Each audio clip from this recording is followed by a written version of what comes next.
Et les 3 dernières années, nous avons enregistré à la campagne 2018-2019 178 185 tonnes au niveau national. En 2019-2020, nous avons enregistré 257 000 tonnes.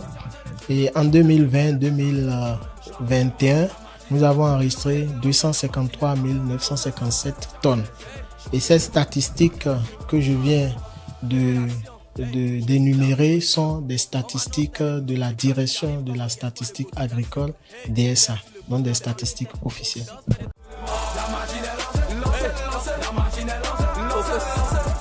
Je dois préciser que depuis 3 campagnes, y compris la campagne en cours, nous les acteurs, les producteurs, les commerçants, les exportateurs, nous avons fait un certain nombre de plaidoyers avec nos partenaires techniques et financiers auprès du gouvernement et qui a compris l'importance que la filière soja a désormais pris au Bénin.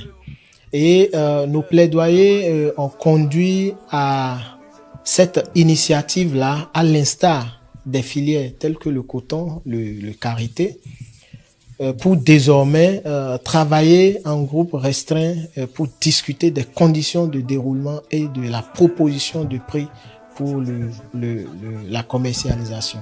Je crois que c'est le lieu quand même ici de remercier le gouvernement du président Patrice Talon qui a accepté déjà dans l'élaboration du programme agriculture première génération que la note conceptuelle qui a été introduite par les acteurs pour montrer désormais l'importance de cette filière-là, que cela a été pris en compte par ce gouvernement. Même si au départ, c'est parti d'une filière dite émergente et les années qui ont suivi, elle est devenue une filière prioritaire, une filière phare, parce que désormais portée par un pôle de développement agricole, notamment le pôle de développement agricole 4. Alors, donc il y a 3 campagnes, on a bénéficié donc du lancement officiel. Donc c'est la 3e édition.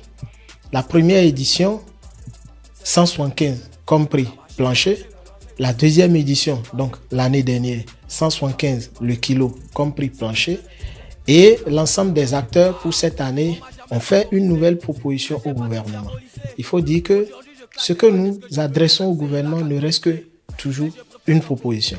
Le gouvernement tient compte d'un certain nombre de paramètres, d'un certain nombre de facteurs, analyse le marché aussi bien au niveau local, régional, international pour se prononcer sur le prix que les acteurs lui proposent.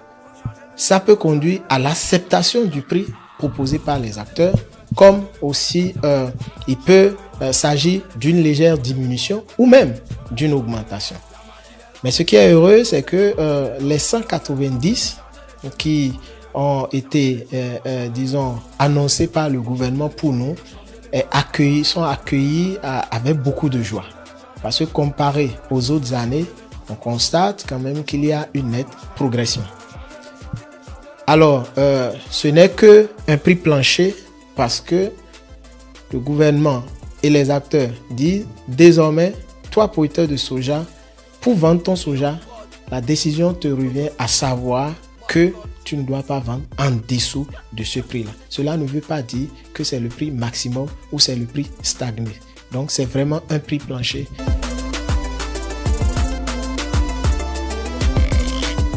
Aujourd'hui, on peut dire que effectivement, ce coup de sifflet a désormais mis tous les acteurs qui organisent le marché du soja au Bénin, ce coup de sifflet les a mis dans la course, si je peux parler ainsi. C'est vrai, avant le lancement de la campagne, il faut de constater quand même qu'il y a certains acteurs déjà qui commencent par opérer. Et vous devez être au courant qu'il y a eu beaucoup de saisies de certains produits parce que le gouvernement a pris quand même des arrêtés le ministère a pris des arrêtés pour définir un peu la façon dont cela doit se passer. Et le gouvernement, dans son annonce au niveau du conseil, en réunion du conseil des ministres, a également fixé un certain nombre de conditions du déroulement de cette campagne. Les acteurs informés et qui travaillent dans le professionnalisme respectent quand même cet état de choses. Nous, en tant qu'Union nationale des producteurs de soja et en tant que producteurs, nous avons organisé les acteurs membres de notre réseau pour respecter ces conditions. Une des conditions, c'est que le gouvernement veut que la commercialisation s'organise en vente groupée, soit autour des magasins dédiés à cet effet pour les communes où nous avons des infrastructures, soit dans des lieux définis par les acteurs eux-mêmes pour faire cette vente groupée. Nos coopératives régulièrement accompagnées sont en train de travailler dans ces conditions-là. Et je puis vous dire que nous, à l'Union, nous avons contracté avec des partenaires. Nous travaillons avec des structures sérieuses qui commencent les négociations avec nous, même déjà en amont de la production, qui même nous suivent pendant la production. Ces acteurs, nous avons fait ce que nous appelons dans notre jargon au niveau de la direction un zonage. On a fait des communes, des zones à ces partenaires-là. Et quand ils vont, ils travaillent avec les coopératives que nous avons régulièrement installées. Et ça, franchement, ça se passe très bien.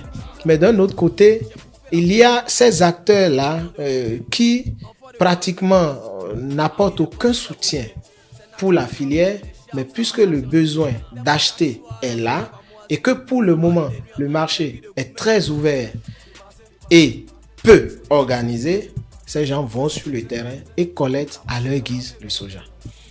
Malheureusement, certains producteurs, puisqu'il s'agit du cash, puisqu'il s'agit peut-être d'une bonification du prix par rapport au prix pratiqué à l'instant, vendent effectivement le soja. Ça, c'est les contraintes que nous avons. Et nous n'avons aucune force pour contrôler ça pour le moment. Parce que comme je l'ai dit, tout le monde est sur le terrain. Des gens reçoivent même de l'argent, du financement de plusieurs partenaires. Déjà, pendant que nous avons démarré les récoltes, on ne peut pas contrôler.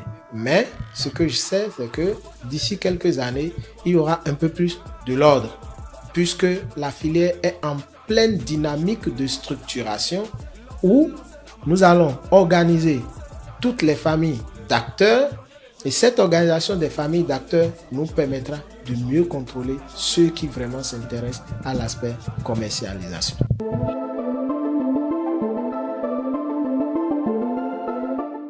Déjà, comme je vous l'ai dit, il faut noter que tous les producteurs de soja au Bénin, le soja un peu comme le maïs, ne sont pas encore membres de l'Union nationale des producteurs de soja. Donc, on ne peut pas dire que toute la production est certifiée de qualité par nous.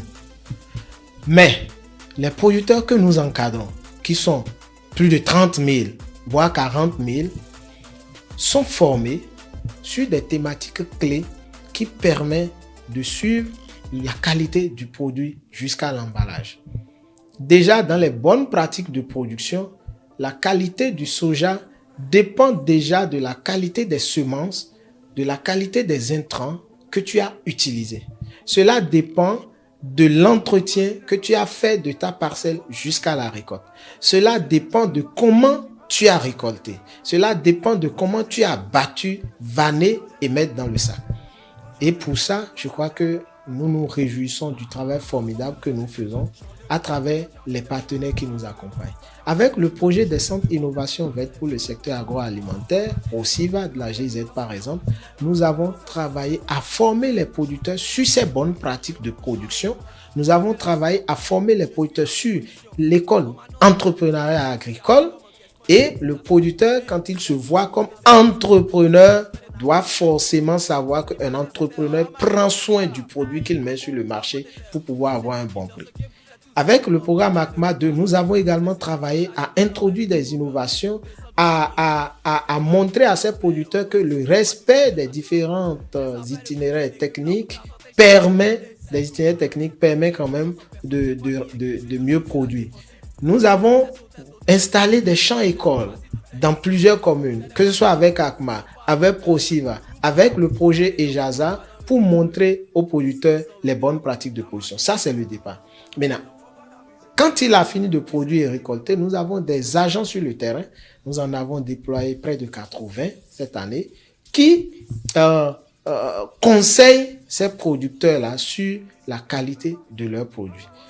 Malheureusement, là aussi, on doit faire appel un peu à la conscience professionnelle du producteur parce que peut-être au moment où X, Y met dans son sac, l'animateur ou le formateur n'est forcément pas là.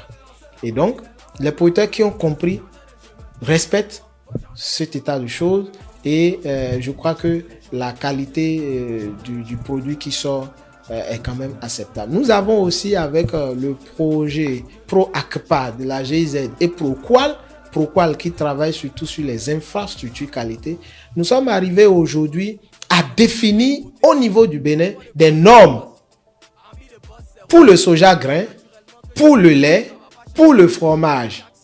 Et aujourd'hui, ces documents de normes sont élaborés, validés. Pas plus tard, il y a quelques jours, nous sommes en train de discuter maintenant sur comment rendre digeste ces documents-là aux producteurs à la base.